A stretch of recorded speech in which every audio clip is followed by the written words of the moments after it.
Good evening, all, and welcome to the Tactical Devils. I'm your host, Jarvis Cocker. Yes, what to say? What a game. We lost the game 3-1 against Brighton.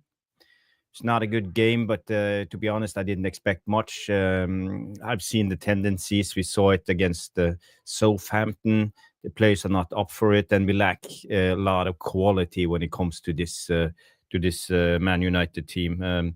We couldn't seem to break down this Brighton team, and we struggled to figure out what happened in the midfield. So it wasn't a good game. First of all, I just want to say hi to people tuning in. We have Nathan Lee Lewis coming in to say, good afternoon, Jarvis. Well, I feel for the fans who have to pay to watch this performance. It's going to be a long rest of the season, and I think we all feel the same. It's going to be a long rest of the season, yes. I'm not feeling very optimistic, and I said so in my match preview with Noradin on United Real Therapy that this is not going to end well, and I was expecting a loss in today's game. So Nathan D. Lewis always comes in and say agonizing and painful to watch, and yeah, I felt the same. And Lillis comes in and say, if I don't see Onana Aguirre out from this team, I'm Amorim out. Okay, it's a little bit soon for me to be Amorim out, but I think the players are not good enough, and he has limited options. So I'm still supporting the managers as good as I can when it comes to this team. I think it's down to the players. I've been saying this all the time. I even said so on the Ten Hag.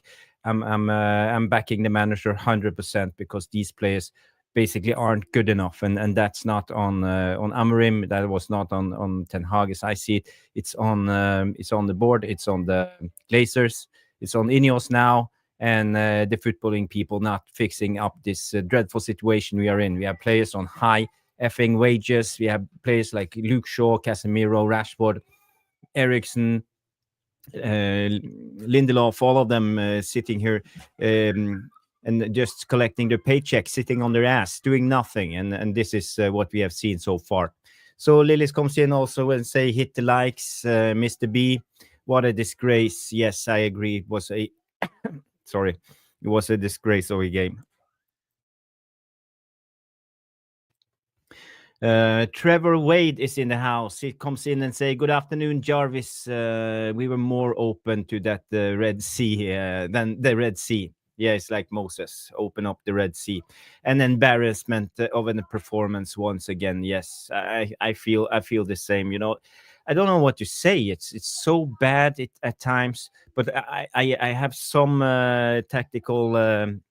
tactical takes on this. I have a lot of footage. So guys, we will come into it. I just want to say hi to everybody tuning in. Now we have Dave 147 coming in. What a mess. Had enough fullbacks in midfield. I wouldn't give Amorim a penny. Get back to wingers. It's in our DNA. Yeah, I think a lot of people feel they are fed up with this 3-4-3 formation, and we saw today Brighton doing the same thing as Newcastle did.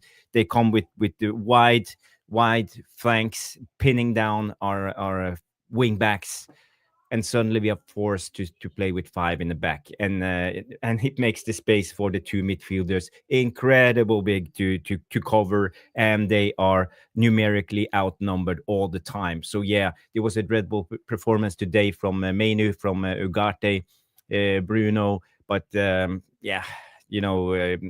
It's about the working environments, the working conditions that they're giving to them, and yeah, we saw today again. Hürzeler, that's the manager of Brighton. He was tactically good. He did what I expected them to do: pin down our wingbacks. That's the best way to stop this Man United team, and we don't have the quality to get out of it. Bath time, big up Bath time. We say, oh there, Jarvis, are you worried? They executed that. How do you pronounce that? Annihilation. Yeah, I know what it means. Sorry, dreadful English. And out of our system with 3 minutes. Yeah, they did. You know, we are always struggling when it comes to opening up games. We are asleep We are Sleepwalkers FC in the first 5 to 10 minutes of every half. We saw it in the first half, and we saw it in the second half. Dreadful, dreadful. And Mr. B comes in to say, when Amorim realized that this system doesn't suit the players, a world-class manager need to be able to adapt to his system. Well, that's where we disagree, Mr. B. I think there's no adapting. We have to be ruthless, play the system, expose the players, and get them the fuck out of here, because they are not good enough. It's not Amorim and his system. It's the players, 100%. But good take, and I respect your opinion. Gas Taylor is in the house. Big up, Gas Taylor. You come in and say players showing they only play against top 4 teams, just like a mid-table team. Yes, that's the problem, and we know this. They are inconsistent FC, and they can't get motivated playing against Southampton, Brightons, and West Hams, and all those mid-table to bottom-table teams. They only show up when there's a big game. And all eyes are on them, and this has been the problem. It's a mentality problem. It's a mental issue with this team. Josef comes in and says, saw the warning signs from last game. Yes, we did. Jay is in the house. Hey Jarvis. Hey Jay. I just want to say, Stu Woolley, he had a game today with Tipton Town, so he can't make the show. I have a talk with Mark. Maybe Mark N will jump on and help me through the clips later. But if any of you guys want to jump on with me and help me analyze the game, just say yes, and I'll send you the link. Big up Jarvis from Hector Rico. Big up. And let's see, who else do we have? I've said hi to everybody, and I just want to bring up this from Dave. He said 5 losses in 6 at home is criminal. Yes, it is. Jarvis, if I don't see you, Onana out from this team, Amorim out. Okay, yeah. Onana again, a howler of a. Oh, I forgot. I was supposed to go back so we could see the Onana episode. I don't have the Onana episode in clips. But yeah, you all saw it. It was dreadful. And Mr. B comes in. We don't have the money for a full rebuild. Jarvis, we are broke. Yes, we are. We have to. Yeah, we've seen this in this window. We haven't bought anyone, and we know that we have so many deficiencies in our squad, so many things lacking, and we are not able to fix the problem because we can't get rid of the high earners sitting on their ass. And this is where the problem lies at the moment. So I just want to say, I think it's a little bit too soon to be critical to Amorim. I just think he needs to expose these guys first opinion, and don't try to compromise on his tactics, because I think then he have lost. Player power will win again, and the players will learn. There's no matter. Don't fight for your managers. Just do your thing, and you will be good. So no, I'm 100% behind Amorim. So guys, let me bring up the tactical board. This is what I saw this game. I don't know if you guys agree, but we saw Adingra and Mitoma high and wide, pinning down Masraoui and Dalot. So we basically had a back 5 from the game all the time. So you see here, this is what I mean. We have a back 5 when we are in the mid block, and we shouldn't have that. We should be more able to push these guys up, so they are a little bit higher. The wing, the wide center backs out wider, and Bruno and Ahmad higher in the press play, but we couldn't. So this was one of the biggest problems, Mitoma and Masraoui. And I think it's all about the communication with the 3 center backs, because they were all occupied centrally, trying to figure out what Welbeck was supposed to do. So every time Welbeck dropped down, you see here in the midfield, let's say this area, we are numerically outnumbered. You see here when Welbeck dropped down, Mainu and Ugarte had to take care of Ayari, Baleba, Welbeck, João Pedro, and the movement from João Pedro and Ayari was really well. They placed themselves, like I would say, in between Ugarte and Ahmad, so it made them a little bit difficult for Ugarte to know where to stand. So they dragged in a way both Ugarte and Mainu a little bit wide. So every time Welbeck dropped down, let's say here the Ligt had to follow, they opened up a space. And Mitoma and Adingra all the time knew how to and where to and when to attack that space that opened up. But it comes down to communication, and the back three, they need to communicate. When one goes, the other one needs to back out, back that space. So I think the three center backs didn't have a good game, and it took them a long time for solving this issue. So I'm not happy about how they did it. And obviously then they left out Ugarte and Mainu out to dry because they didn't know. They had too many men to cover, and they were dragged out all the time. I don't know. Maybe we tried to solve it by putting Bruno more centrally, so Ugarte could sit back and Mainu, so we could be like this, and it helped. But it took us too long of a time for us to figure out what to do. And I think the movement from Ayari and João Pedro today was brilliant. I think they made it very difficult for us. And when we pressed high, we were good. But when we were in a mid block, sitting, waiting, and they had the time to build out like they wanted, Ayari and João Pedro went really wide. and the same with Adingra and Mitoma. So they doubled up on the flanks on both sides in a way.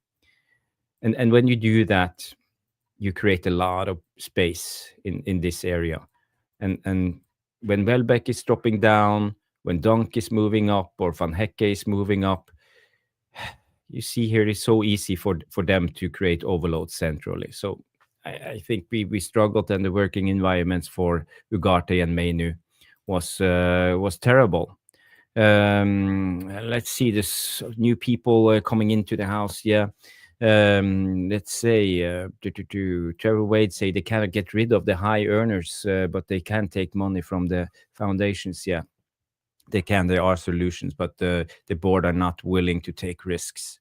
They are not. They are on a policy of sell to buy, and this is where we are at the moment. I don't agree with it. I think if we want to be a club that competes, I think it's time for us to be more aggressive in the market. Puma PST comes in.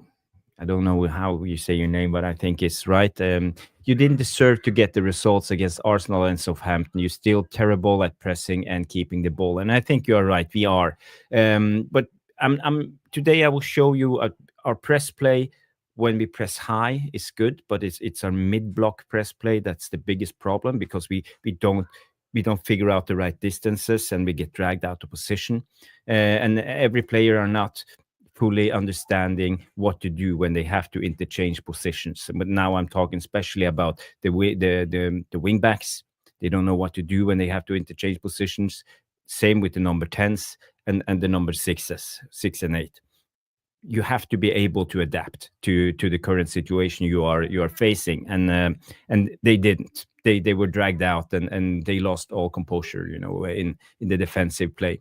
Bad time comes in and say moving Bruno back killed us, in my opinion, because we couldn't get pressure on the ball and forced one side. Yes, but that was the only solution as I saw it. But we needed the wing backs to step up and not get pinned down, in that way. And the communication between the wide center backs and the wing backs must be better. We have to be tough enough to sometimes, if they are three guys covering up for Welbeck, and they need to get the wide center backs out and get the wing backs involved more offensively.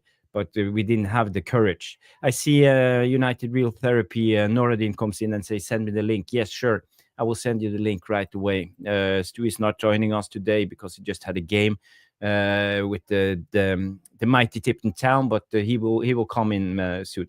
Check your WhatsApp, Noradin, and the link will be there.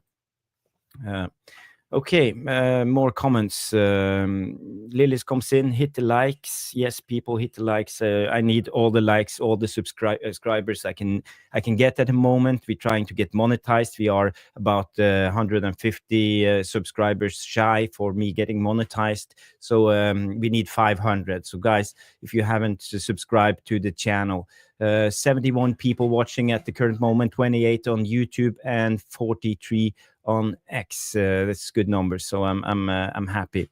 Fuma PS10 comes in and say all the teams are creating overloads again against you because you play with 3 center backs who don't help in the press. Yes, well said. You have a good eye for football, and I appreciate your comment. And you are right. They don't help in the press. I think we missed especially Lisandro Martinez today. He's really good. He's one of the best when it comes to pushing up, and the signal that Martinez sends out, it gives the permission for Maguire and De Ligt also to be more aggressive. In a way, I see De Ligt and Maguire as more of an old-time centre-backs, and they don't have the same courage when it comes to pressing high. There's only in certain games they do against Liverpool and Arsenal. Big up, Mr. Structure. How are you doing, my friend? I don't feel too great. I didn't go to the game today, Jarvis, but Okay. yeah, I don't feel too great. I'm in bed with a horrible flu, man. I'm back. I'm ill again, but hopefully this time it won't be as long. At the end of the day, that added insult to injury. From minute one to the last minute, they controlled the game. They were the better team in everything. I think only Ahmad won his duels. I think everybody else got bullied in the duels. When the game became the duels, 100%. Amorim needs to be criticised because the back 3 is turning into a back fucking 5, and we don't push the fucking up. We don't push into midfield. We don't push the centre halves. Don't go and be brave and actually go into midfield when we get outnumbered. The last 20 minutes, half an hour after they went 3-1 up, and obviously you got people like Unana giving them goals. I think the second goal, he goes to get the ball and then he stops. And then the ball ends up in the fucking goal. Like, I just don't understand what the F is wrong with him. I don't understand. And then obviously the other one, he just loses it, right? But at the end of the day, two people can complain about all that.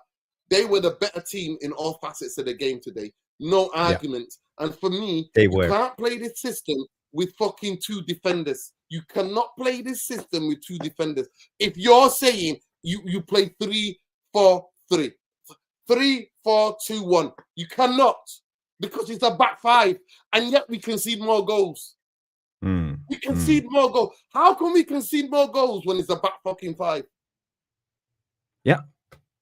Yeah, it's true. It's true. But I told you, I don't know if you saw the beginning of the show when I talked about the structure of the team, and they did the same as Newcastle did against us. They pinned us down with they pinned down Masraoui and Dalot with Adingra and Mitoma high and wide all the time, and they left the 3 centre backs with Welbeck, and Welbeck dropped down to create numerical overload centrally, and the centre backs weren't on the front foot, and they didn't know when to go and how to press Welbeck.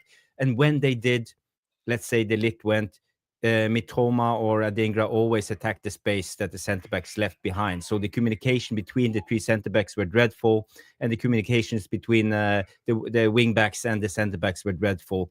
So there were so many things so disjointed today in how we played.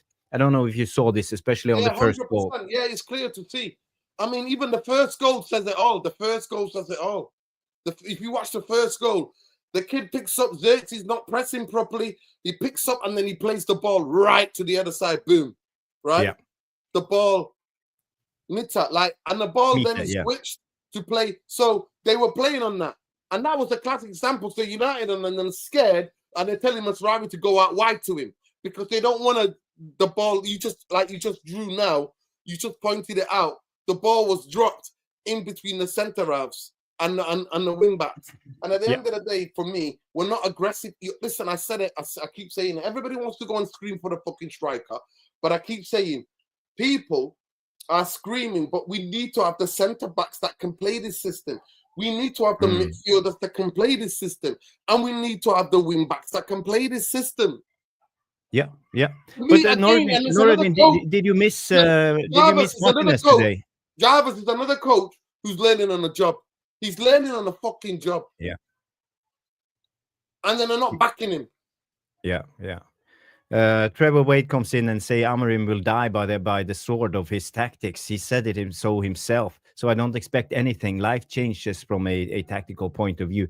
I think Amorim he's stubborn. He needs to be stubborn. I'm backing the manager 100% when it comes to his tactics. I think these players needs to be exposed, and the board needs to see this and invest. That's what we need, and for this to change around. But I don't expect anything. I think we will continue with inconsistent performances. We will win some games, we will lose some games. Probably win against the better teams and lose against the worst teams. And this is the players we have. So I think it's a good comment there, Trevor Wade.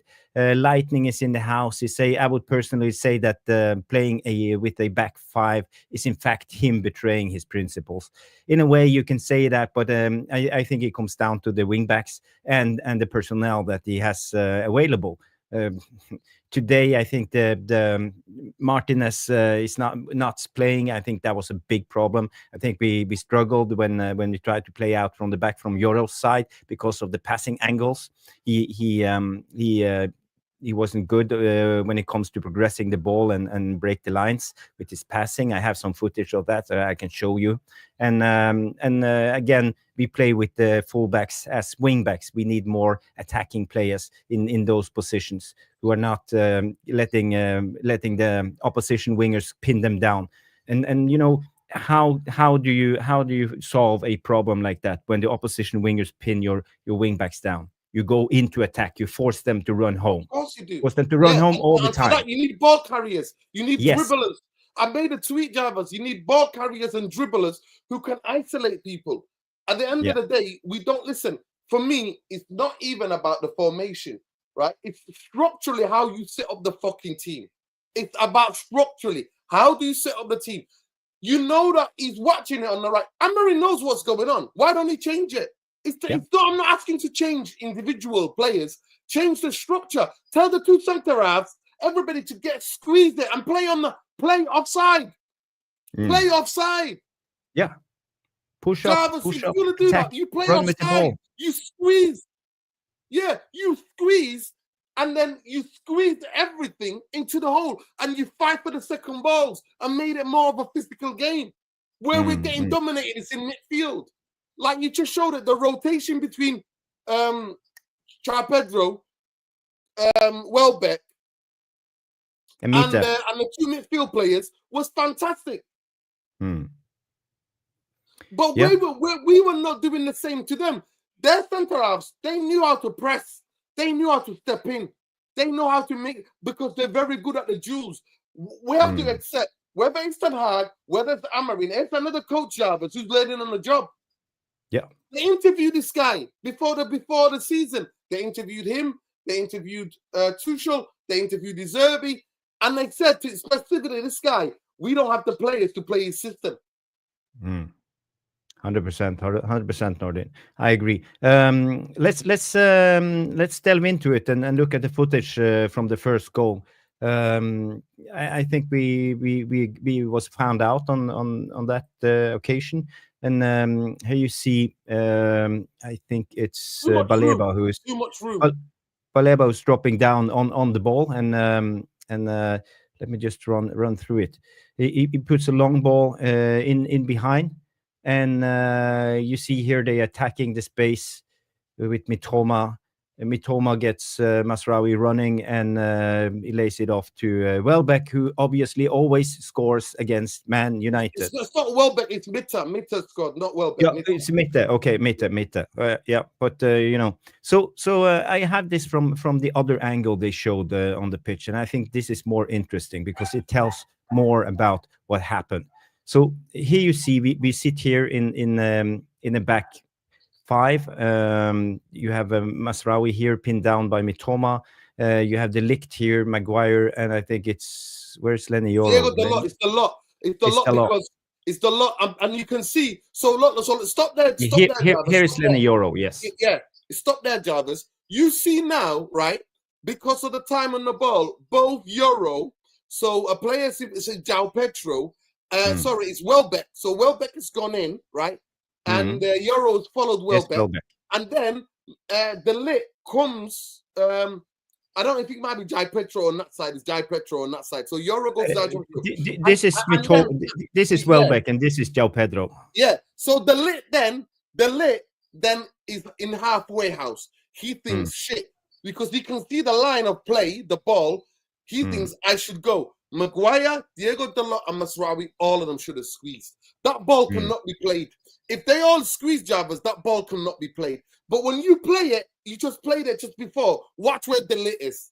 The lit moves into that space. The lit goes in, and then Masraoui's caught on that side. He's getting blindsided on that side because he's so central. So for me, what the intention of the lit, the intention of Euro, is not bad. It's not bad at all. But Maguire and Diego fucking Dalot yet again. How many times has this happened? How many times does that happen? That's why you can't play a right back, left back, after fucking wing back, because he should not be there. He should be fucking out.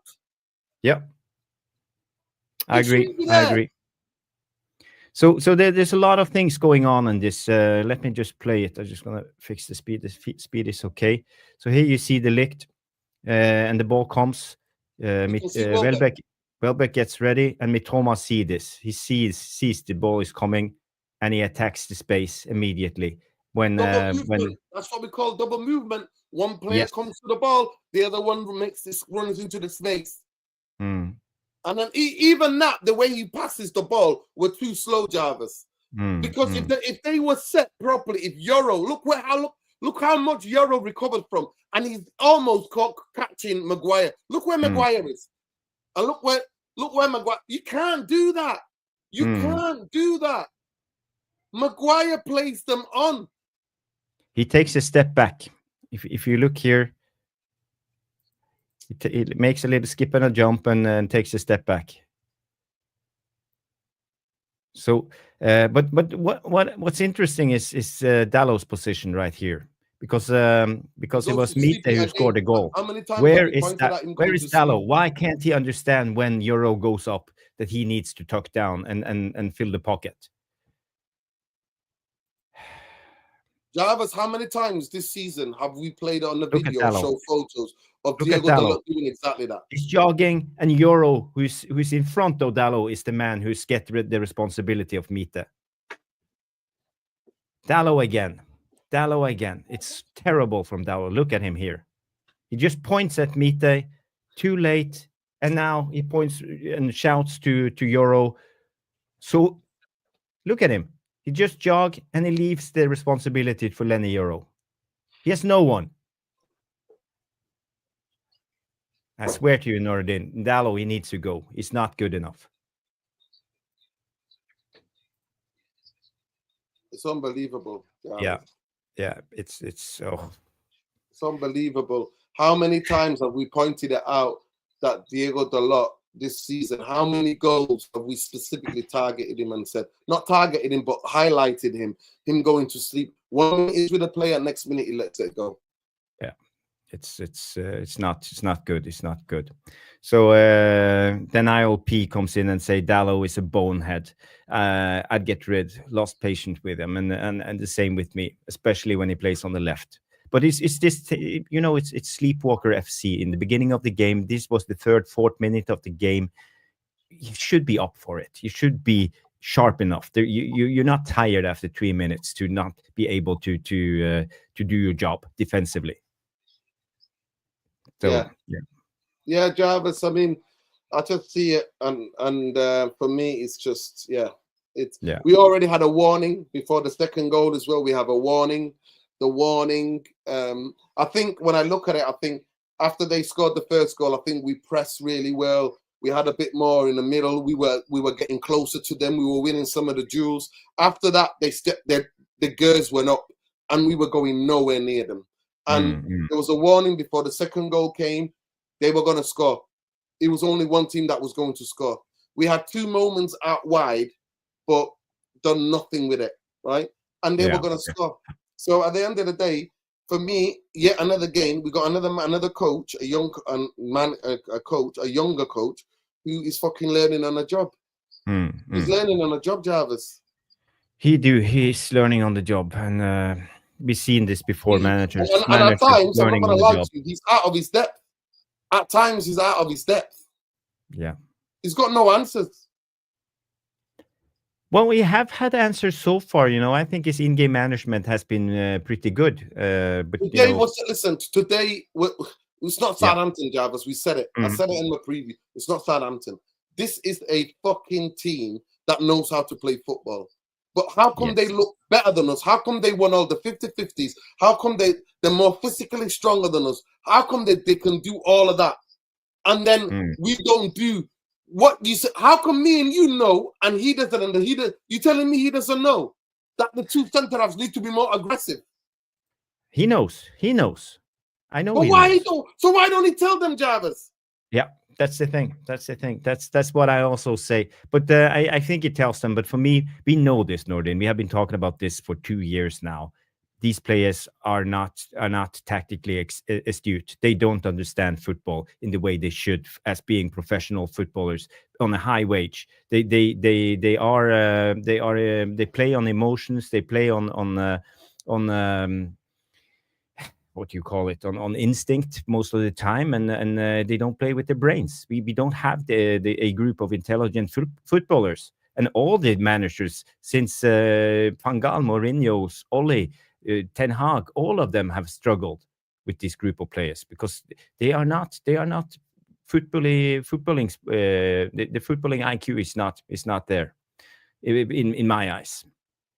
And as a professional footballer, they have drilled, they have trained on this, how to play with the back 3, back 5, how to shift from one side to the other, when is the center back is going to tuck in, the wing backs are going to tuck in. But when it comes to the game, it all goes away, and this is a big problem. Nordin, let's head to another situation. What I liked from today's game, I liked Josh Xerxes. I think he had a good game. I think he was good connecting play, dropping down, and being available. So this is an instance when you see here Josh Xerxes. I'm just gonna slow it down a little bit because I need to be careful. Because you know what?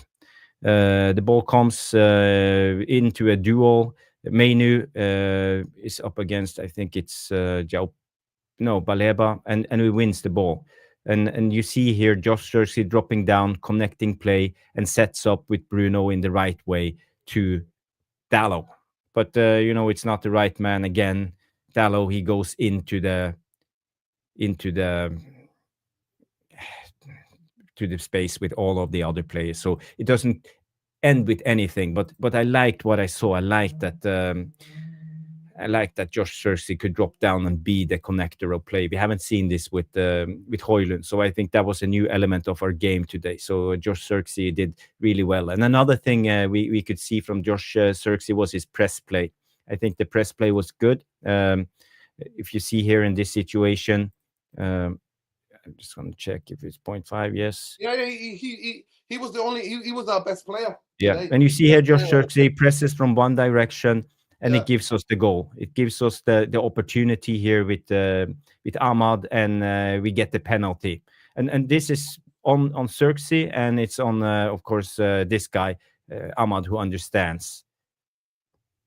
But we make it difficult for them, and I think he run a lot. And what I say about the game, I think our press play was good when we pressed high, but when we came into a mid block and we're supposed to press, we didn't know what to do.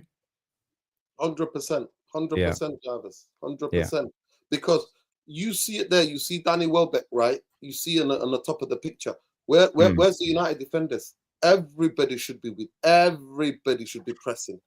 We should squeeze. Everything should be squeezed. And still, if they would have got out, if they could have got out there, boom, they would have been away, Jarvis. By the way, sorry for the interruptions before. My neighbor popped in. dropping me some soup. Big up to my neighbor. Noradin, can you do me a huge favor? Talk a little bit biblical Of chat course. for 1 minute, because Philip just came in the door. So I got it. Thanks. People, please smash the like on the video. Subscribe to the channel if you're not already subscribed. Tactical Devils are only 100 and something away from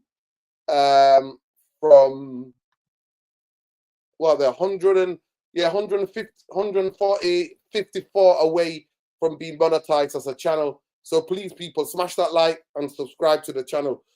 Yeah, tactically, we got done today, and I think, I'm not going to lie to you, it's clear things that me, Jarvis, can see, and majority of you can see. Structurally today, he got it wrong. He got it wrong against Southampton, and we're lucky we got away with it. That's why I talked about the Brentford game against United against Brentford last season, because I said, doing that's not sustainable. Ahmad rescuing you, scoring a hat-trick, it's not sustainable. That can't happen. We can't have phenomenal moments in games, players bailing the team out. The team has to function better. And today, I think tactically he was outdone today. I really think he was outdone today. I genuinely think that. I didn't see him telling the players to press up, to push up and press. And people telling me about Maguire. Maguire, yes, he's playing a lot better than that he did a year and a half ago, but he's still not good enough. I genuinely think De Ligt's not good enough, because they're not modern centre-halves. They are not modern centre-halves. You have to be able to read it and squeeze the game. You have to stay true to the tactics and what the coach is asking you. But I didn't see today, watching it on TV, I didn't see enough emotion from Amorim saying, guys, push up, get tighter. And we know Brighton do that. Brighton are not a team that has the number 10 or the striker as who got to play on the shoulder or the defender. No, they come short and they connect. They come short and connect the play. And then they have the two wide guys who the tactics not changed that much, Jarvis. It's not really changed from De Zerbi. This is the thing. This is how Brighton choose to play. And they ask the coaches to coach that way, right? So always, even with De Zerbi, Petro and Welbeck will drop into the central areas to connect with the midfield players. And then the two wingers will exploit the space that they leave, because people get lulled, and they do that against most teams. But they've not been on good form lately. They've not. They've won one game in 10 in their last 10 Premier League games. But they come to Old Trafford, they come to eat, they come to feast, because we're no match for them tactically. We're no match for them physically. We're no match for them having a game plan and a know-how. And at the end of the day, that's why me and you wanted Areola. I didn't want another coach that is coming to learn on the job, Jarvis. I wanted Areola or De Zerbi, because these guys have already understood what it takes in the Premier League. They understand the fundamentals of setting up in the Premier League. So at the end of the day, for me, that it's clear to see now how many days left of the transfer window. They're not here to back him. We're talking about more players leaving than players coming in. They know this. This is on an Ineos. Ruben Amorim wasn't because I knew you need specialized players to be able to play his system. That's what Liverpool saw as well. Yeah, 100%. It's neither Jarvis's shout to get Amorim. Neither was mine. Yeah, I said right away when it comes to Amorim that it wouldn't work because we don't have wingbacks. That was the biggest issue with his system. You know, I love what he did in Sporting and how he set up his team, but we don't have those type of players. So we are in for a long period of disappointments. That's in the Premier League, Jarvis. Yeah, he did it. That's what I'm saying to you. He achieved his success outside of this country. He doesn't know the Premier League. He's learning on a job. Me and you know more about him than in the Premier League than he does, Jarvis. Yeah, most likely. We do, because we watch the Premier League more than him. We've studied it more than him. We know the players that we have more than him. Before he came to United, Amorim didn't know anything about Manchester United players other than maybe the Portuguese guys. Yep. 100%, 100%. I just want to bring out this clip. Tells you a little bit about the press play of Josh Xerxes and how we set up. It's very telling about how we do things. You see here Ahmad jumping to press, and instantly the trigger is Josh Xerxes sprinting high up to press the goalkeeper, and he has to loft it long, and then you have the wing backs ready to jump. And this is how our press play is built.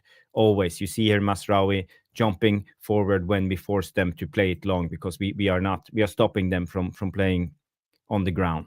And so again, our high press was good, and we stopped them many of times. And one guy who's been very controversial the last couple of seasons is Bruno Fernandes. But this is he was crap today, Jarvis. He was crap today. He was. But this he was one hoofing little the ball again. Go back to panicking and hoofing. But not in the first half. In the first half, he was more. In the second half, he's back to hoofing the ball, Jarvis. He was. But this is what we've seen with Bruno the last 3 to 4 games. He's better carrying the ball, and this is a good situation where you see Bruno here. He wants to try it long, but he just takes it with him. And you know, sees the space, he can see the space and he can drive with the ball. And this is better from Bruno. And I look how they squeeze, Jarvis. Look how they squeeze. Look how well coached Brighton are. That's Mitoma making the challenge. That's the winger. That's the left winger coming in. Look, he reads it. Look at Mitoma. Look at Mitoma. Look at him. Look at Welbeck. Look how all of them come active. They all come active. Look how many. Stop, Jarvis. Stop it. Go back a little bit. Stop there. Stop. 1, 2, 3, 4. 4 players, 2 Manchester United players. Look at how they hunt in packs for the ball, Jarvis. They surround, they blindside the player on the ball. They do. Well spotted. We don't have that. Yeah. Do you think, other than Ahmad, do you think we were getting the same from the other side? When Garnacho came on? No, we don't do that. We don't do that. They're physically fitter than us, Jarvis. That's why I wanted De Zerbi, because the level of conditioning with these players is paramount. Yeah, but again, I try to look at the positives. You know me, and I can see Bruno is developing his game and is getting better when it comes to this ball carrying part of the game. So you know, it's not all bad, but again, second half you saw it when desperation came sneaking up. He started relying on his old ways and hoofing the ball all the time. So again, Amorim has a lot to work with. So Rushmano comes in and say this Brighton team is well-oiled and trained. They are not. It's just something we have to wait for, and we are not there yet. And we both said, Nordin, on your channel the other day when we did the preview that none of us expected us to win. We knew that it was going to be a bad game. No other team, Jarvis, no other team has beaten Manchester United in the Premier League era than Brighton, comfortably home and away. Why is that? It's because the way the two clubs are run. They have the best recruitment policy for a club that small and which is a selling club. And we 100%. Have the worst recruitment in the club of the size of Manchester United. Where does that go to? They've got Tony Bloom, who loves their club. They use the money ball. They use all sorts of stats. They don't just buy players, Jarvis. They study the players before the player comes to their club. Then they build them in slowly and gently, getting them on the 23s, getting them on the 18s, building them up till they're ready.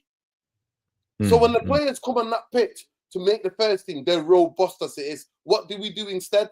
Everything but that. And that's why it's laid bare. The way that a club like Brighton is run. How can a club like Brighton have a better recruitment policy and more success in recruitment than Manchester United Football Club? Daniel P comes in and say Brighton's analytics team is probably also world class. Picked out all our weaknesses, no doubt. So yeah, I think you're spot on. But I have a question for you, Noradin. I see, for example, Lillis here is very critical to Amorim, and I'm not taking a dig at you, Lillis. I respect your opinion, and everybody's entitled to their own opinion. But the tendency are now, Noradin, we see some of the fan base are starting to get impatient with Amorim and his 3-4-3 system, and they are on the edge of starting an Amorim out movement. Do you think? Listen, at the end of the what's day, your thoughts on that? For me, it's about, listen, I always said the manager needs to be, a coach needs to be giving time for me, and the people who bought him need to either sack him or back him. It's simple as that. They either have to sack him because it's not working, Jarvis. You said it. I said it. We've all said it. We don't have the players to play his system. We don't have them. We don't have ball carriers, especially in England. We don't have robust centre-halves, more than young centre-halves that can sprint, that can do the sprints 40 yards forward and 40 yards back. We don't have those players, Jarvis. We have a mishmash of players. And the squad was built for Ten Hag. So, listen, for me, Amorim deserves criticism. Whether you sack him or not, that's your personal view, innit? But I understand where some of the fans' frustration is, because the way we're set up is a back five, Jarvis. And Manchester United fans are never going to accept a back five. I'm not saying to change it. I'm not saying to change the personnel. He can't change the personnel. I'm asking Amorim to push up the pitch more and start playing the offside trap like they do at Villa. Villa do exactly the similar to Manchester United. Yes, and they Spurs.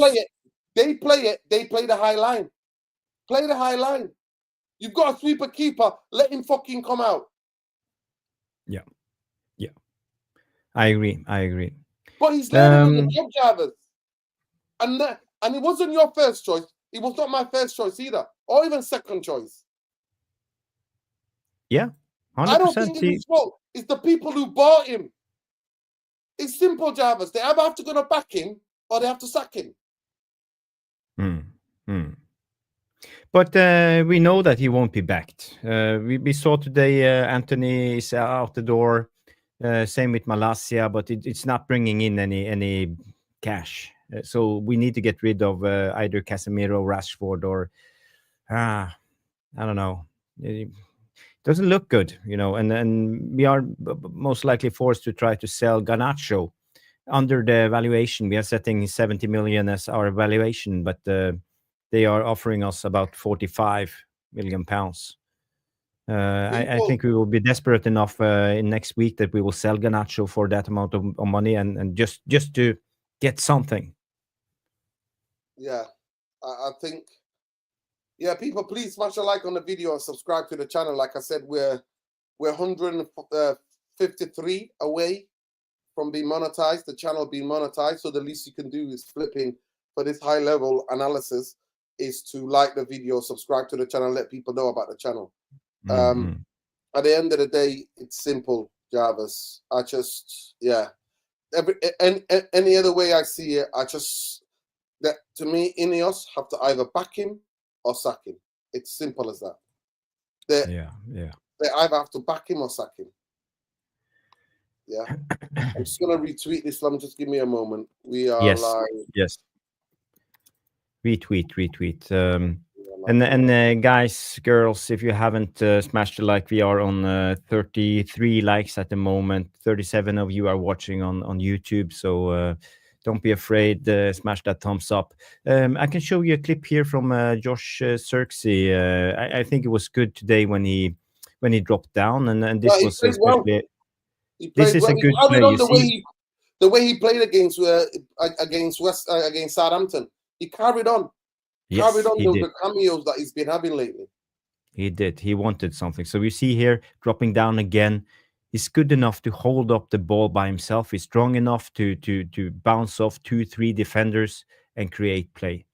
And this, you see here, Bruno gets the ball and Masraoui comes on the other side. So we try to shift the play to the other side. So it's a good attack, and I think But it's. imagine, Jarvis, just pause that. Listen, just pause that for a minute. Imagine we had a left-footed winger on that side there, ball carrier, as well as Ahmad is in number 10. Imagine that ball could have gone to him. But look how hard again, Jarvis. Look how hard they work. Look at how much pressure they put on the ball.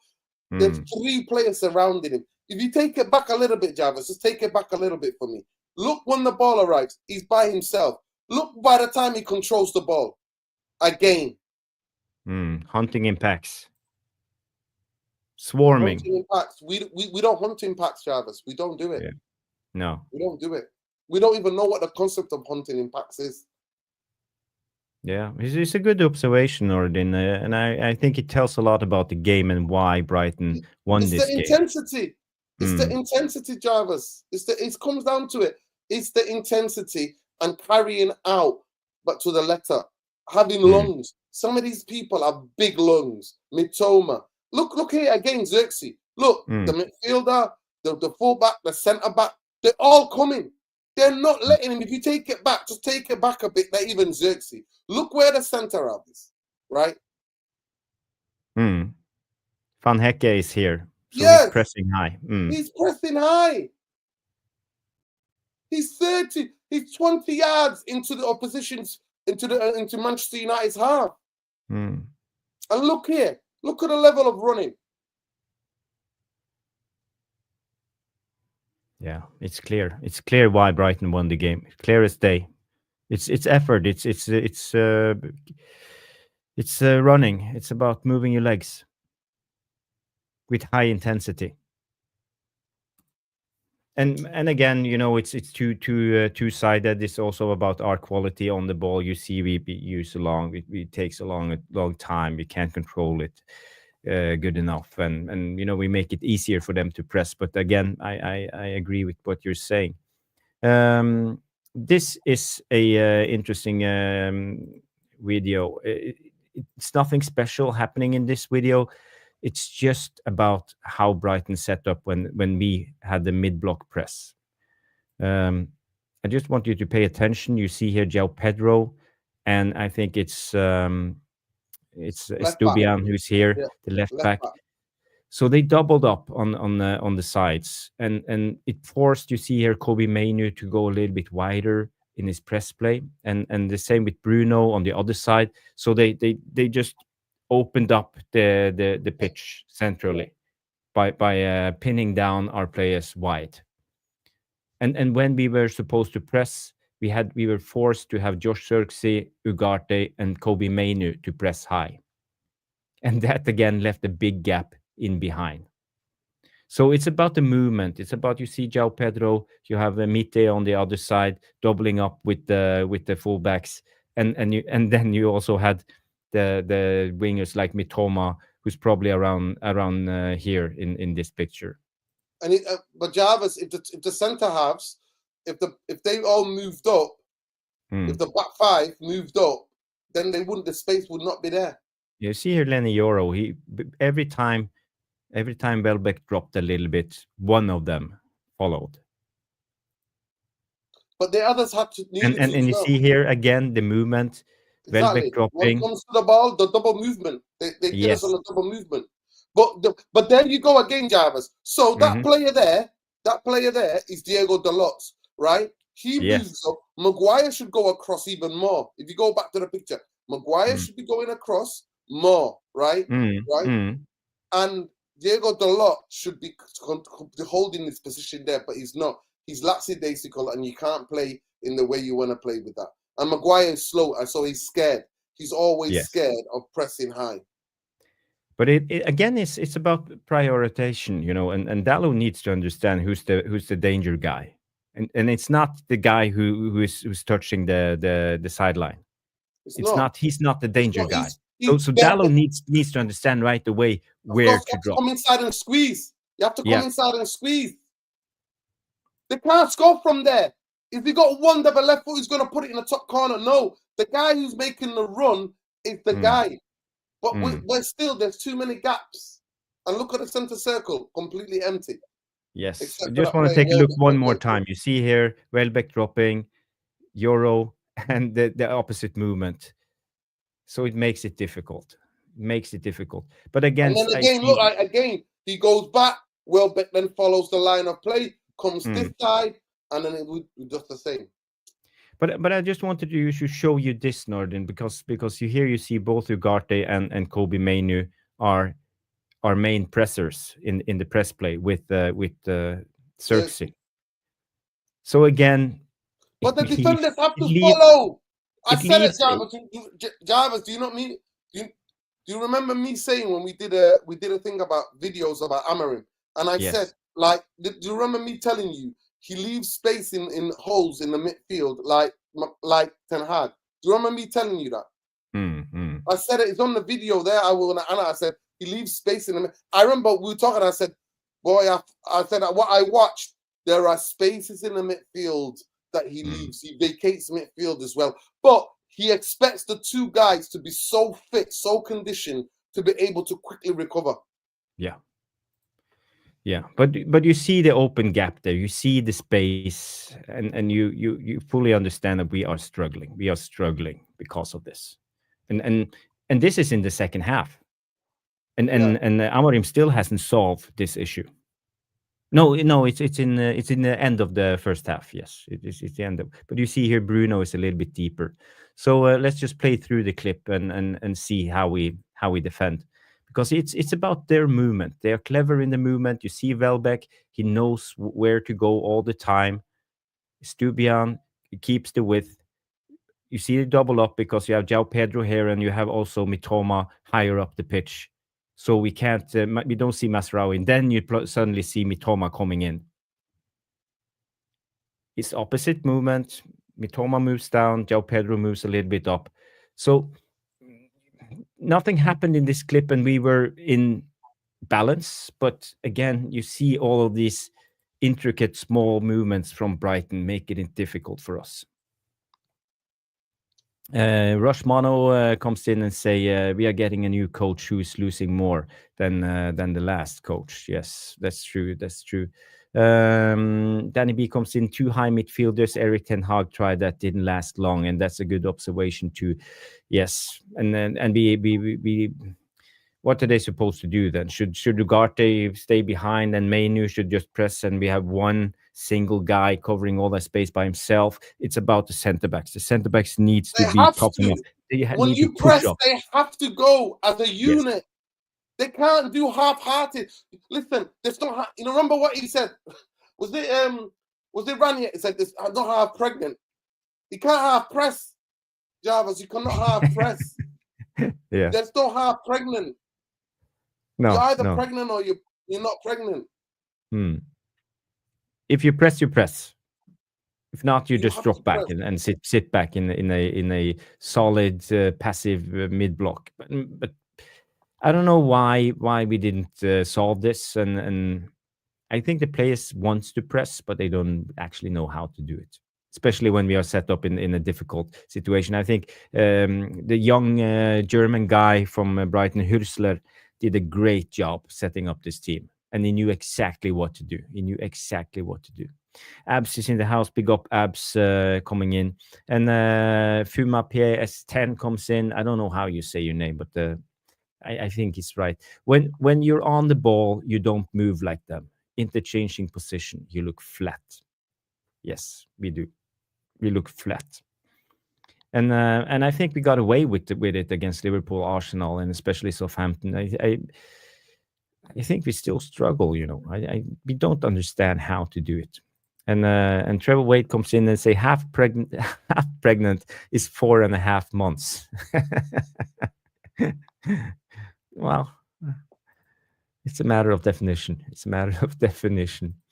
We have more clips here. Now I showed you this. Let's see, what else do I have here? Yeah, it's just another one about. I think it's about the press play. We can just have a look. Mid block press play. It's not.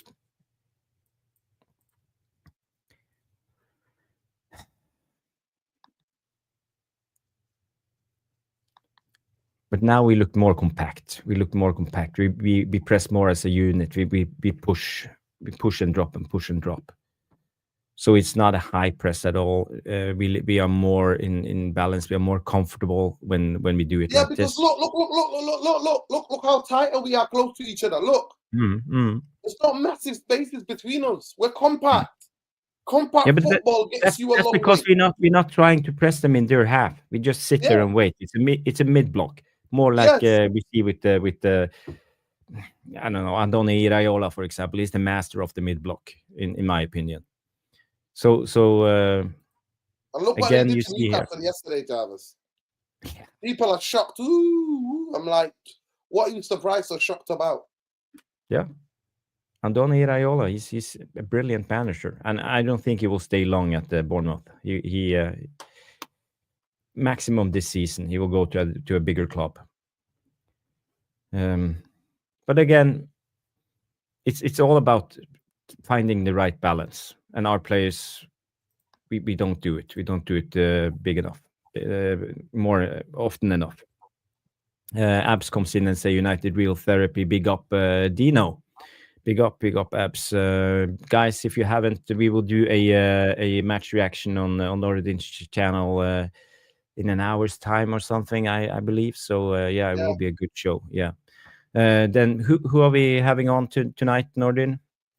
We will have hopefully maybe Sean and Leto and Mulwani.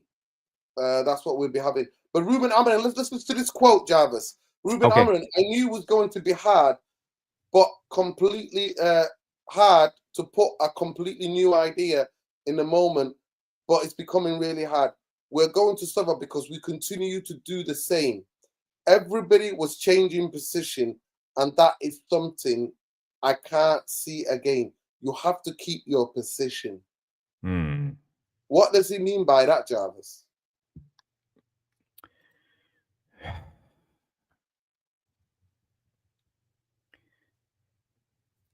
Well, I think Amorim is frustrated because the players don't fully understand. Interchanging is a part of football, and you have to interchange sometimes because when you press high, you usually man mark, and you're not zonal marking. But when you sit in the mid block, passive, you zonal marking, and then you can't let the opposition run around, change position, and drag you out of position. So and because when you are dragged out of position, you leave gaps, and this is what you're talking about, the holes that we are leaving because we're not understanding the different phases of play. And I think especially when it comes to sometimes when we were in the mid block, especially on the first goal, we don't understand this principle, and I think he needs to work on this. And Danny B is spot on. They say clueless players is what he means, and that's true. And Dave comes in say maybe Amorim is clueless. So well, I don't know about that. We will see. We will see. I will give Amorim the benefit of the doubt and give him time. Let's go to this. We got a warning sign in the game, Nordin, and they got a goal disallowed. So they had a free kick and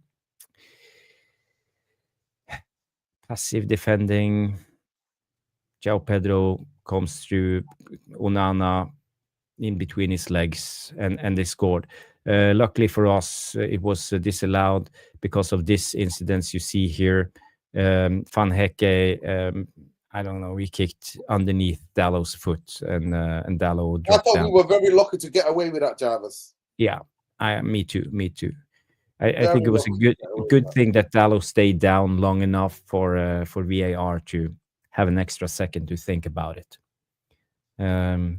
But it was the right call. It was the right call, but we got away with one. Yeah. Because yet again, they were toothless. Yeah. And Onana, what's your take on Onana's performance here? Shambolic. In between his legs. Shambolic. Drops down on his ass again. Shambolic. You know how I don't rate that guy. I know, that's why I'm asking you. I don't rate that guy, Jarvis. I don't think he's that good of a keeper. But this is interesting. This is what he said. So he's feeling the pressure himself. talk about pressure from other things. He's Amorim. In 10 games in the Premier League, we won 2. I know this. Imagine what this is for final Manchester United. Imagine what it is for me. We're getting a new coach who's losing more than the last. Yeah. Yeah. So the quote is, in 10 games in Premier League, we won 2. I know that. Imagine what if this was for a fan of Manchester United. Imagine what this is for me. Yeah. So he's hurting. He's obviously telling the fans that he's hurting. He's not happy with losing, and he says we are getting a new coach who is losing more than the last coach. Yeah. Do you think he's starting to lose faith? I think so. I really think so. I genuinely think, yeah, he is. I think he is. I really think he's been in the press conferences, in the pre-games, he's been trying to say, he's come out last game when he was, I don't know if you saw it, but he was talking to Scholes in the most subtle of ways. He's saying the profiles are not here. I need the right profiles to do what I need to do. And they're not listening. Indians are not listening, Jarvis. No. I don't think so. I don't think they're listening. I think they're way too stubborn, and I think they are obsessed with this sell to buy thing and not putting any money into it. I think the only way to dig ourselves out of this ditch is invest money, and apparently we don't have any money. So that's the problem. We have a broken billionaire running the club at the moment. Yeah, that's a big problem. Big up Trevor Wade says, if Amorim is hurting, then we need to see whole changes. With what? What changes? Play the youth team on the 18th? Play them? I would be okay actually with playing the under 18s right now at the moment. You know, I think that they can do the same job. You know, if you add a couple of players that's actually working in this with the under 18s or under 21s, I think we can produce better results, because some of these players are terrible. They're not good enough. And then I'm talking about Dallow. I'm talking about Maguire sometimes. The Ligt, he's dodgy. I think our strikers are not good enough. Even Xerxes had a good game today. I think he proved to me that he's not up for the task being the number 1 striker, and the same goes with Højlund. I think Bruno is on and off. So there's so many deficiencies, and I'm not even mentioning Onana. It's why can't Bayinder play? You know, I expect Amorim to take charge now and drop Onana for the next game. Bayinder needs to start after that FA Cup. What's your thoughts on that one? Yeah, I mean, I just Bayinder. Would you drop Onana for Bayinder? Yeah, but then Bayinder will have to start making mistakes because he's not used to playing the high-intensity Premier League, Jarvis. So then what are we going to do? Are we going to then drop him and then bring Onana back? Like, what are we going to do? You know what I mean? Yeah. It's like, so all the pressure is going to be games. Let's say 5 games. Let's yeah. But all the pressure is going to be on him. All the pressure is going to be on him. Yeah. Just seeing a bit of a quote from the game, just saying Amorim here saying, we are, let me just grab this quickly. Okay. Show you guys, because I think it's really interesting to see what he's saying, because he's tonight acknowledging that some things are missed here. Look, he's saying here, look what he's saying here.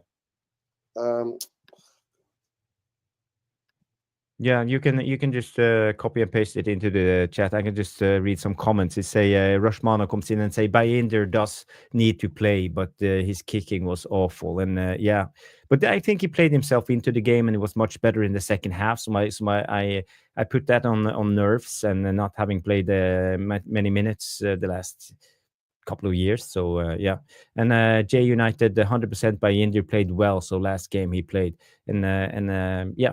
I think, but I genuinely don't think we lost the game because of Onana's mistake today. He's crap. I don't rate him, but I don't think we lost the game because of that, Jarvis. I agree with that. You know, I'm not making him the scapegoat. I'm just saying his current form is not good enough. He have had a a drop in performance, and why not? If you're not playing well, let someone else have a chance. It's not like Onana is the be all and end all and needs to play. That's just my thoughts. So and Abs comes in. Bayern need more game time. Yeah. Rushmana, I will go in and check my DM. Thank you for that. This is the quote. Ruben Amorim says, "We have been the worst team maybe in the history of Man United. We have to acknowledge that." And yeah, that's the quote. So maybe he's self-reflecting. He's honest. I think we have seen this from Amorim. He's honest in his assessment of this team. He's not blowing hot air up our bum. It's he sees the situation, and this is why I respect Amorim. He's really good at this interviewing stuff, and he knows to say the right things. So he just need to show the results on the pitch. And then ILP comes in and says the Amorim interview a coded call for signings. Yes, it's a cry for help. He's desperate. Please help me, Ineos. He's desperate. We need a left winger. We need another midfielder. I think we need a striker, at least. That's the bare minimum. And we could do with a good winger too. So yeah. Yeah, it's heartbreaking, man. We said there's going to be a lot of pain. We are in a pain. The coach is making mistakes, but they're not backed him. Yeah, another coach. I can say with Ten Hag, he was backed to a certain extent. But here, boy, oh boy, it's like we all knew what was going to happen, Jarvis. We all knew, and that's why I'm screaming and saying to people, get out of the cups, get out of the Europa League, get out of all this bullshit, so then they can focus on the fucking Premier League week in week. Because next season, if this shit is happening, people are going to ask him to be sacked. There'll be banners saying "sack him" in the stadium. Amorim out will get traction. Noradin, I just want to bring this. We talked a little bit. I just mentioned Lenny Euro, and this is what I saw from Euro when we were trying to play out from the back. He struggled a little bit. It's not the worst of passes. We see here it's us pressing, playing from one side to the other, and here you see Lenny Euro on the ball.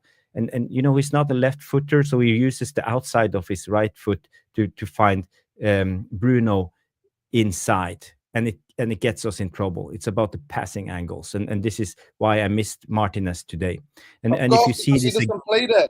He doesn't usually play there. He doesn't usually. But he struggled in this part of the game. And if you look at Bruno here, you see Bruno. He's pointing out to Dallo. He's pointing out to Dallo. Yeah, he wants him to be available for Lenny Euro, but Euro comes in with the wrong angle. He gets a little bit of bad touch, a little long touch, so he's forced to play on his out with the outside of the right foot. And here you see again all the players targeting Bruno. But Jarvis, Bruno there. Guess where the ball is? The ball is to Ugarte. Where's Ugarte? Yeah. That pass should be straight, simple, boom, to get out. Boom. That should be the ball. The reason why is Bruno dilly-dallies, and by this time, they didn't notice that Brighton were hunting in packs. But we play ourselves into trouble, but it all begins with Lenny Euro. I'm not trying to dig out Lenny Euro. It's not his preferred position. That's not his natural side. I think we struggled today because of the Martinez didn't play. I think with Martinez it would have been a different. And that's why having a left-sided centre-halves is so important. Having more than one. If you're going to play a back fucking three. Yeah. It's true. Let's go to to one of the defining moments of the game. It was the 2-1 goal. Again, you see us in a mid-block, semi-high press. Again, you see our two central defenders. Here you see Menu and Ugarte are caught out high again. And one simple pass breaks the line from Van Hecke to a dropping Welbeck. You know, we are in position, but we struggle again with the same things. And they go straight into this big pocket that, as we see, and our center backs are dropping. They're not aggressive. We are dropping because we don't have press on the ball carrier. Smite here crossing over to Mitoma, and I think Masraoui should have done better defending the back post on that one. But it's the same things, and this is in the second half. We struggle with the same issues. Welbeck dropping, two central defenders too high, leaves a gap. Our central defenders not aggressive enough, defaults back to tracking back. Jarvis, there's nothing on the screen. I can't see anything. Oh, sorry. Thank you for saying. I'm in my own world here, sitting and analyzing stuff. I'll bring you on. Okay, here you again. Van Hecke. Yeah. Breaks the line with the pass. Because there, Jarvis, there, we are half and half. We're thinking about pressing high, and we've vacated the middle. Mm-hmm. So you see again our two central midfielders too high. Bypass he can the game. Easily break the line with this pass. This is the line. He's breaking the line. Why is that? It's always Welbeck, and that's how they play. They come in, they do the double movement. He always drops into these areas to overload, to create the overload, and to give the team options. But again, Noradin, as a double pivot, they are too flat. When you play in a double pivot, you need to be staggered. One needs to sit a little bit deeper, and one needs to be a little bit higher. But they are especially when you haven't got the ball. When you've got the ball, you have to be closer to each other. When you and you can be flat when you've got the ball because you have to show for it. But when you haven't got the ball, boy oh boy, you can't. So let's play this. Welbeck receives the ball, and here you see Lenny Yoro comes to face him.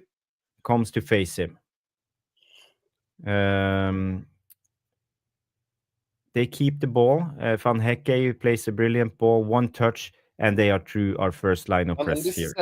And that's the biggest thing for me. Ugarte, too fucking aggressive. Easy. You cannot lose that duel.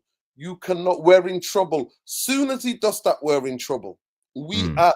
Soon as that ball goes to Amorim, that kid, and soon as he takes it around him, because he commits there, and he yeah, but you can see that he's numerical. Like a good midfielder, he doesn't control the ball because the way Ugarte body shape is, I'm gonna stop him. But he's clever, this midfielder. He lets the ball run. Yeah, but you see here, it's two guys. They are two, and Ugarte, he comes here, he goes this way, and then he moves this way because Kobe is already he anticipated that the position is here. Yeah, and that's the guy to press. And Kobe has been brought in. For me, it's where Ahmad's position. Yeah. Now, the way he's coached, Mitoma's coach, Jarvis, is that Ahmad then comes into that hole. And then they are forced to go out wide. Do you understand? If Ahmad, if you draw a yellow thing on Ahmad coming in centrally now, where the referee is, right? Ahmad should be coming in on the other side. On the other side, that's Cersei. Ahmad is on the other side. No, on the side of the picture. Ahmad, yes, Ahmad is here. Yeah. So Ahmad drops into that area, right? Then what Brighton then will do will go out wide to Mitoma. Do you understand what I'm saying to you? They are forced to play wide. Yes. The most important thing is that you need to shut them out in the middle. So Ahmad, Mitoma, if that's Mitoma will read it straight away. Mitoma's gonna go right. I need to go central, but Ahmad notices it too late. By that time, he's made the break, and then I hate it when players drop off. Like the lit there. Go back, Jarvis. Please go back. Please go back. Take it back. Take it back. Take us back. Take us back. Right? Soon as he break the lines, the two centre halves, one of them, Jarvis, the lit, because Maguire is too scared. De Ligt should have faced him up. So can you draw arrow on De Ligt? De Ligt should have gone, I'm going to go. Because there's nobody running beyond De Ligt. There's nobody on his shoulder. Do you know, there's the player on the shoulder of Maguire, but there's nobody on De Ligt. And then Euro is on his way. Yeah. So we should be fine. You should trust the back three. Yeah. And then what should happen, really, is that because he's central now, Diego Dalot should squeeze in that space. You know, let Mitter go into offside position, but squeeze in next to Maguire. Because that's where the danger is. Yeah. But De Ligt doesn't do it. De Ligt backs off. De Ligt backs off. Maguire backs off, and then he can play that ball. But here we are fine. We are all our three centre backs are here now, so we should have pressed. He should have been more aggressive going up against him. But this was the biggest problem we saw under Ten Hag. Also, the centre backs always scared, dropping down back into their own. They have to be aggressive. You have to stand up. Even if you take the yellow card, you have to stand up.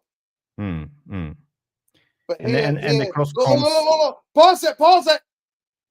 Bring it back, please, Jarvis. Look where Onana is, yeah? So Onana is in the perfect position right now, right? He's in the perfect position because he doesn't want to get beaten by the near post, right? But once he realizes the ball is like a cross, play it, please, just play it, Jarvis. Look at Onana. Just focus on Onana, people. He goes, follows the ball. Then he stops.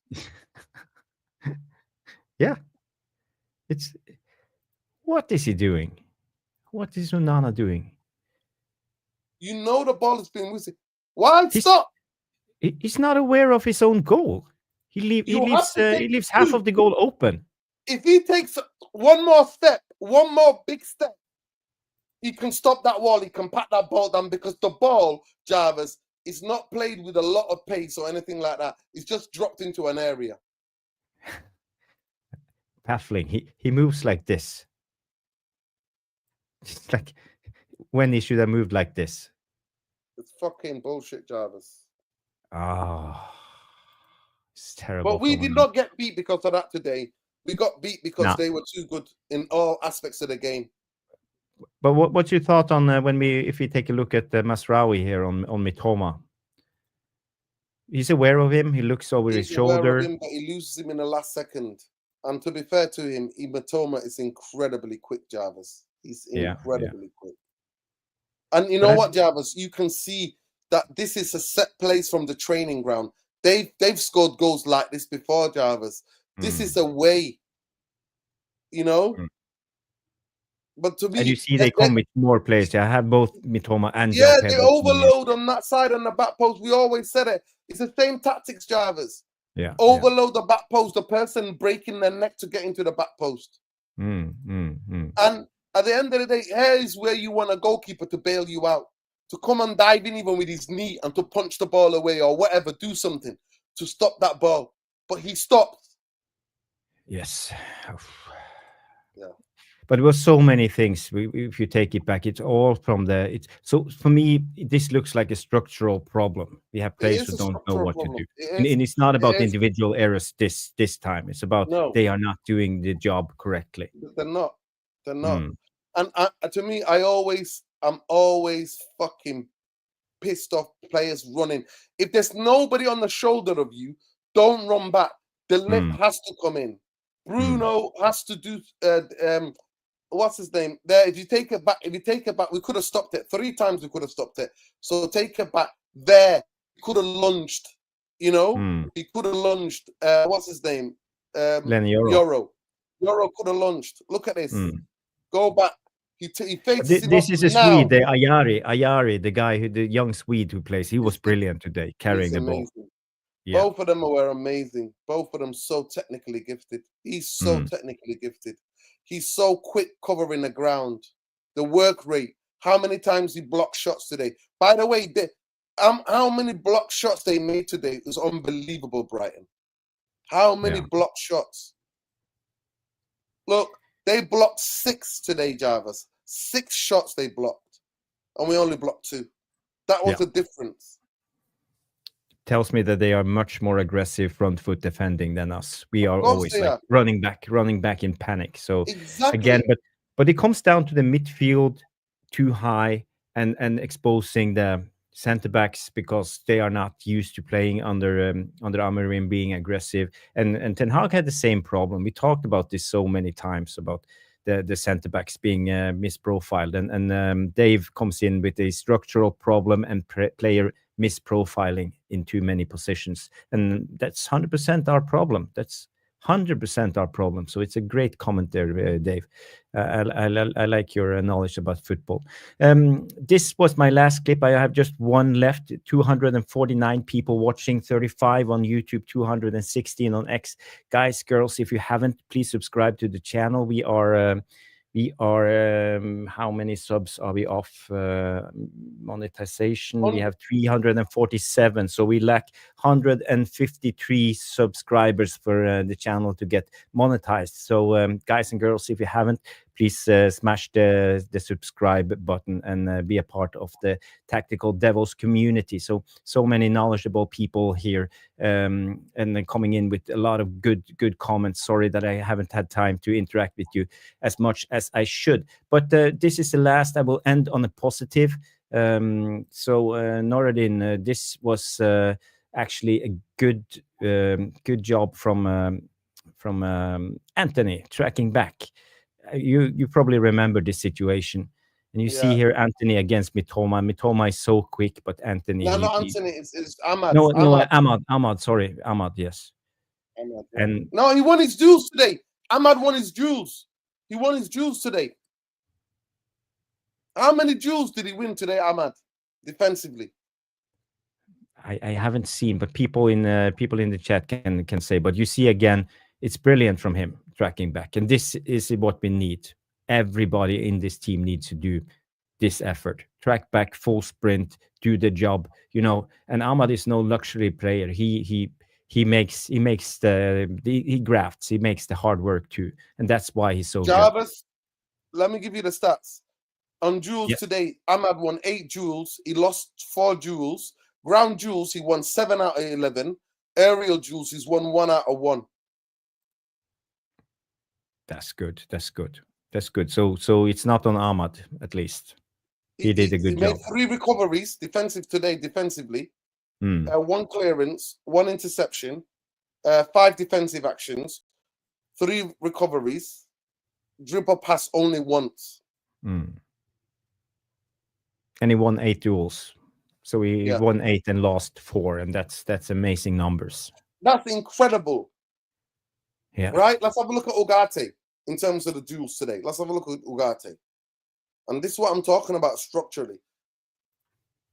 He lost 8 duels. He only won 3. 3 out of 10. 3 out of 10 duels, yeah. Ground duels won 3 out of 10, so 30%. 8 duels lost. Oh my God. And when it comes to defensive tackles, he won 2 out of 3 tackles, 5 defensive actions, 4 recoveries. He was dribbled past 4 times. I say again, Ayari was brilliant today. And when it comes to his accurate long balls, 0 out of 3. And passing accurate passes, 22 out of 27, so 81%. That's not good from a defensive midfielder in a deeper position. He should be in the 90 percentile. And then your next midfielder guy loses 5 out of 8. So Jules won 3. How many duels did he lose? 5, Kobe Mainoo. 5. Ground duels, 2 out of 6. Aerial duels, 1 out of 2. You can't have 2 midfielders losing that many duels and expect to win a football game, Jarvis. No, but as I said, it's about the working environments for both of them. They were left exposed because of Brighton's brilliant. They dragged us out and left a big gap centrally, overloaded with pushing up the centre backs Van Hecke and dropping down Welbeck. So they were in trouble from the get-go. And they didn't solve that. But so it's not only on them too. I want to point out. Coaches on Amorim not to understand the teams that he's playing against as well. and not to change the team structurally, Jarvis. Not to change it structurally. It needs to change it structurally. Big up United. Big up to Jarvis and Nuruddin. Thank you, United. If you haven't subscribed and liked, please do. 256 people watching on both channels. And Lumba, subscribe to the channel. Subscribe to the channel. Those of you who are watching on YouTube need to subscribe. And those of you on Twitter need to jump on here and subscribe to the channel. Go to YouTube. It's all right watching it on Twitter, but you need to go on YouTube and subscribe to the channel. It's true. And Twalumbu, yes, I'm subscribed. Thank you, Twalumbu. I know I can trust you. 50 likes comes in from the Wootinator. That's great numbers, guys and girls. I'm happy we have had a good show. I don't know if you have any more things you want to bring up, Nordin, before we end the show. No, that we are 152 short of 500 to monetize the channel. Yeah, well, a couple of more streams and we will be there. So thank you guys for being involved. So many good comments today. The only thing I will say, Jarvis, is that Glazer's Ineos running this football club. At the end of the day, you know what he said in November? Remember what he said in November? He said, I wanted to stay to the end of the season at Sporting Lisbon. They said to me, now or never. What did they promise him? Yeah, that's a great question. And for me, I think Amorim has been very naive going into this. He's been very naive, and I think they played him. They played him well, and I think he's the one who's paying the consequences right now. They need to give him players. Yeah, big up Lilas. I've not seen you on the show on Therapy Army lately. What happened? Yeah, Lilas is very preoccupied. He has a lot to do, family, and there's winter time. They even had snow where he's at, so once in 10 years. So yeah, but big up. Lilis is always a great follower. It's this channel. Always leaves a comment after the show. And guys and girls, please leave a comment after the show. I always reply to every comment that comes in. And if you have anything you want to ask me, if you have anything you want to say or point out, please do in the non-live section, because that's where I will be able to interact more with you guys, because I know your footballing knowledge is so great, and I really enjoy talking to you in the non-live section. So don't be afraid. Come in, say hi, and have a talk. So it's good. And United Mace come in and say, yeah, I like your content together, guys, on United Real Therapy. I'm new here. Thank you, United Mace. Thank you for tuning in, and please subscribe if you haven't. Guys, girls, Fred the Red comes in, say, great show, Jarvis. I'll keep shouting you out in my shorts. Thank you, Fred. If you haven't, go check out Fred the Red. He do a lot of YouTube shorts, funny things, and on point satire in a lot of time. So it's great. So cheers, lads. Cheers, everybody. It's been great to have you on. And thank you for the subscription, United Maze. Thank you, Noradin, Mr. Structure, for coming on. We will do a match reaction on Noradin's channel. We will be a panel show. We will talk more. I think Jarvis will do at 7 o'clock. We'll do 7. I'm going to change it now. Maybe 7:30. I'll do it 7:30. Okay, cool. 7:30, guys. Yeah. Remember to tune in on United Real Therapy later and watch the panel show. So thank you, everybody. It's been great to have you on, Noradin, stepping in when Stu couldn't be here. He had a game with the with the mighty Tipton Town today. They lost 5-0 against a bunch of ex-pros, according to Stu. So he's not happy today. Both United and the great Tipton Town lost the game. But life is like that. You can't have it all. So that's football, Jarvis. That's football.